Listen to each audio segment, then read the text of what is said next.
Olá pessoal, aqui é o Carlos Martins para mais um vídeo de mercado em 5 minutos, dessa vez para o dia 26/11 com os fechamentos do dia 23, sexta-feira. O Ibovespa de novo caindo, para 86 mil, ele que continua andando dentro do triângulo, a gente tem um triângulo aqui no gráfico diário, e não está traçado ainda automaticamente pelo gráfico, mas deve ser traçado em breve. Tá? Então tem uma indefinição aqui no Ibovespa de curto prazo, se ele romper para baixo, essa projeção pode ser de 6 mil pontos aqui do meio do caminho, ou 80 mil pontos, tá? Se ele romper para baixo, ele pode bater nos 80 mil pontos. Se ele bater para cima, obviamente ele pode bater nos 94, 95 mil pontos, depende aí da movimentação dessas próximas 2 semanas. Aqui no Ibovespa Futuro a gente pode ver a mesma coisa, tem uma leve linha de tendência de alta aqui e uma outra de baixa, tá? Criando o nosso triângulo também, e a gente vai acompanhar da mesma forma que o Ibovespa à vista. Aqui o dólar preocupando, passou para cima do 3,81, está no 3,82, mas está acima do 3,81, que era a nossa linha importante. Ele continua dentro da banda de Bollinger.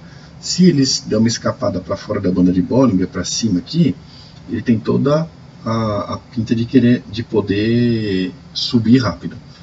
Tá? Então, tem um alerta amarelo aqui, digamos assim, aceso acima do 3,81.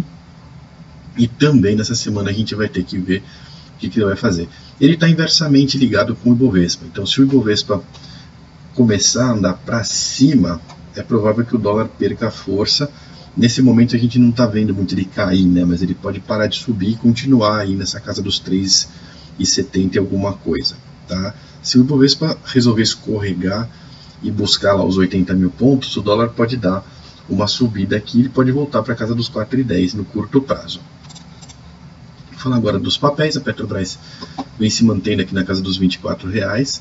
É importante a gente lembrar que a Petrobras sofreu muito com a greve dos caminhoneiros, se recuperou toda, ela perdeu 50% do valor de mercado depois da greve dos caminhoneiros, se recuperou toda até aqui, mas não tem muito para onde ela subir a partir desse patamar aqui. Então a gente botou ela numa linha de resistência aqui na casa dos R$28, e agora ela está andando próximo disso. A gente precisa que ela crie alguma nova figura de preço.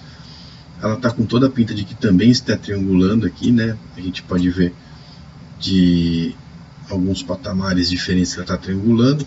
Ela pode até ter rompido um pouquinho para baixo, isso a gente só vai saber também nessa próxima semana. Esses gráficos dessa semana que passou, que teve feriado tanto no Brasil como nos Estados Unidos, terça-feira Brasil, quinta-feira Estados Unidos, são gráficos que não tiveram um volume muito alto, não mexeram muito com as tendências. Essa próxima semana, que é a última semana de novembro, normalmente, e a primeira semana de dezembro, normalmente são 2 semanas em que as coisas acontecem, e a gente deve ter uma definição forte aí para essa primeira semana de dezembro. Aqui o gráfico da Vale. A Vale, diferente das outras, tomou uma definição. Vamos dar uma olhadinha aqui nos triângulos da Vale. A Vale que tem uma projeção nova agora de baixa. Tá? Ela que não tinha projeção já fazia um tempo, estava com o nosso papel defensivo. Agora ela não está mais com o nosso papel defensivo. Ela realmente montou uma projeção aqui, montou um triângulo que foi rompido, projetado lá embaixo para os R$42, R$43. Tá? R$43,19 seria a projeção dela, essa primeira projeção dela aqui no triângulo. Como ela rompeu também o 52,60, que era o nosso patamar aqui de suporte horizontal, então a gente tem 2 sinais apontando para o mesmo lugar.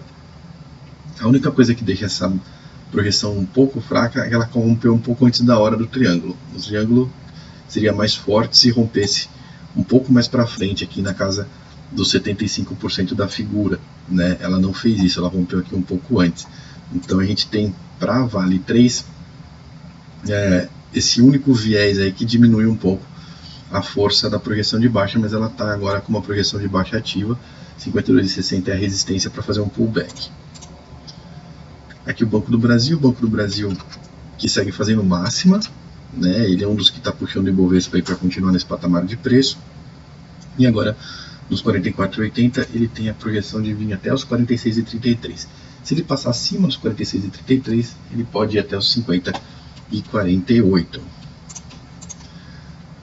Aqui o Itaú que também foi lá batendo na sua máxima, né? Lembra que o Itaú pagou provento e caiu bastante o preço dele, ele saiu de R$50 para 35, mas num ajuste teórico do gráfico. A cotação dele obviamente não caiu, vocês não estão vendo mais R$50 em lugar nenhum aqui.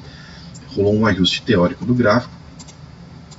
Se der uma olhada aqui, uma bonificação, né? EB rolou uma bonificação, tá? Que trouxe o preço do Itaú de volta para os R$34 teoricamente, vou repetir, tá? Não foi uma queda de preço, foi um ajuste de preço teórico que aconteceu. E com isso ele está ainda próximo da sua máxima de 35 e 32. Se ele romper essa máxima aqui, ó, ele pode abrir uma projeção até os R$40, mas ele precisa romper o 35 e 32 do jeito que ele está aqui. Ele ainda não rompeu, né? Vamos voltar a espelhar aqui para a gente ver tudo junto, né, as linhas. E para encerrar, vamos falar da Ambev, né? Ambev que montou um triângulo, mas saiu pelo vértice do triângulo, tá? Então ela tá exatamente, ela saiu muito próximo do finalzinho, está exatamente em cima aqui do vértice dos 16 e 20. Isso quer dizer que tanto a projeção de 13 como a projeção de 19, a gente não tem um viés para apostar. É bem provável que uma das duas seja atingida, mas a gente tem esse horizonte, mas a gente não tem um viés para dizer qual das duas é a mais provável. Aqui está muito próximo de 50% das duas, então por enquanto continua dessa forma. E para encerrar, vamos falar do Bitcoin. O Bitcoin que começou a cair, não parou mais, né? Não tem nem mais como abrir espaço para baixo, ele abre espaço para o zero aqui. Vou voltar aqui, ele voltou até o 3.600, tá? Que era o patamar aqui pelo Fibonacci para baixo. Ele não tem... vamos voltar aqui um pouco mais no gráfico do Bitcoin, né? Se a gente voltar aqui mais para trás, a gente tem agora a região dos $2.800 como o próximo suporte mais forte, que foi aqui na região no comecinho de 2017, quando ele fez o último fundo antes de subir, o último fundo forte, né, antes de subir lá até os $20.000. Tá? Então esses $2.800 seria o último patamar de preço, digamos assim, mais forte, né? A gente teve um muito forte aqui na região dos $5.500, que foi onde deu uma parada aqui, essa queda brusca dos 6.000, deu uma parada exatamente nesse fundo aqui dos 5.500. Depois disso, agora, só os 2.800 estão segurando, tá? Tinha umas outros patamares aqui de resistência que eu até retirei, né, de suporte que eu até retirei, porque foram todos perdidos, ficou tudo mais fraco.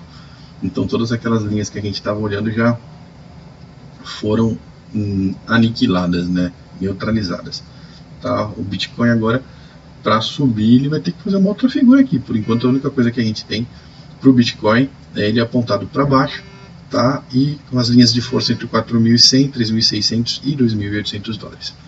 Agradeço a presença de todos e até o próximo Giro de Mercado em 5 minutos.